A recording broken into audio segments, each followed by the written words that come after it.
Thank you. I'd like to welcome the Minister to the House and also to welcome this bill on behalf of Labour, as my colleague Deputy Brendan Howland did in the Dáil. It is an extremely important area of focus. We know it's a complex issue, a complex area, and indeed the bill is largely technical in nature. I do want to join with other colleagues in expressing my concern at the delay in bringing this bill forward. I note that it was introduced at second stage in the Dáil on 22nd September last. It took 3 months to proceed through the Dáil. That's clearly it's a real concern that there have been such delays even at that late stage where it has been introduced into the Oireachtas. We see delays.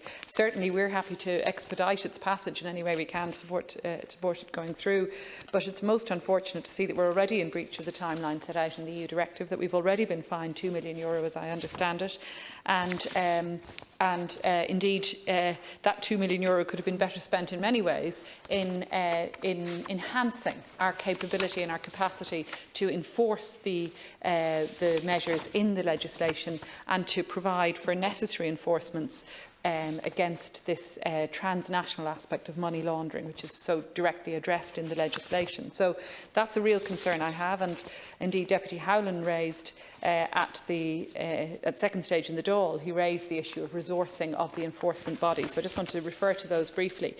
We know that we have the Garda National Economic Crime Bureau, GNECB, formerly the Garda Bureau for Fraud Investigation, that the GNECB is now the main entity, as I understand it, that will oversee the implications and enforcement of this legislation and the rules in it and the rules in the primary legislation on money laundering, although CAB and other agencies will also be involved.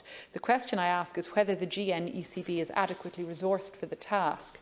And I know Deputy Howland asked a recent parliamentary question seeking the full complement of the GNECB, which he found to be 72 Gardaí, 19 civilian staff plus 3 accountants. The question is whether that's sufficient, that provides sufficient expertise, particularly on the financial side, to deal with the sort of complex transnational crime that is being targeted through this legislation. I understand the complement of accountants on the GNECB has not been greatly enhanced since the GBFI was in operation, even though the throughput of cash and resources flowing through Ireland has increased immeasurably and likely to increase further with the advent of Brexit. And colleagues across this House and other houses will be well aware of the huge role that Ireland plays in international financial services. We know that 250 leading financial services firms operate out of Ireland. Half of the world's top 50 banks have representation in and transact business in Ireland, and more than €1.8 trillion in funds, that's trillion euro, are administered from Ireland. And we all have seen the issues around what impact that has on our GDP, so I won't go through that. But clearly we are not a small player in international financial services, and that clearly has implications for any legislation dealing with financial crime on a transnational basis and money laundering on a transnational basis. And our reputation has clearly been dented very significantly in the past by measures such as the double Irish and particular mechanisms used to attract foreign direct investment. So we have to be very clear that we have not only the legislative infrastructure in place, but also the mechanisms for enforcement in place necessary to ensure that financial services can operate on our island, but subject to proper enforcement and proper oversight. And I think, just returning to the issue of delay, it's really unfortunate then in that context that we've seen this lengthy delay in the implementation of the EU directive. That doesn't send out an appropriate signal, in my view, in terms of our seriousness about dealing with this issue. I do also want to refer to issues colleagues have raised. Senator Ward talked about the codification of criminal legislation. I absolutely share your view, Senator. It's unfortunate that this bill cannot be read without reference, as so many other criminal bills can't be read, without reference to primary legislation and to an overarching legislative structure. There's a strong case to be made for consolidation and codification of criminal legislation in many different areas, but particularly here in financial crime and money laundering. It's rendered unnecessarily complex by the way in which this legislation is brought in. I also want to refer to Senator McDougall's comments on the PEPs, the concept of the politically exposed persons. And I would entirely agree with Senator McDougall as to concerns around disproportionality. I think there's we all are aware aware of the need, why the PEP rules were introduced, and the necessity of having rules around this. But I think we do have to look at proportionality. I look forward to seeing Senator McDougall's amendments. And I know that Deputy Howlin in the Dáil raised an issue of somebody who'd been elected to the national executive of our party, coming to him and saying that that person was now a PEP. They were notified by their bank they were a PEP. What is a PEP and what does it mean for me?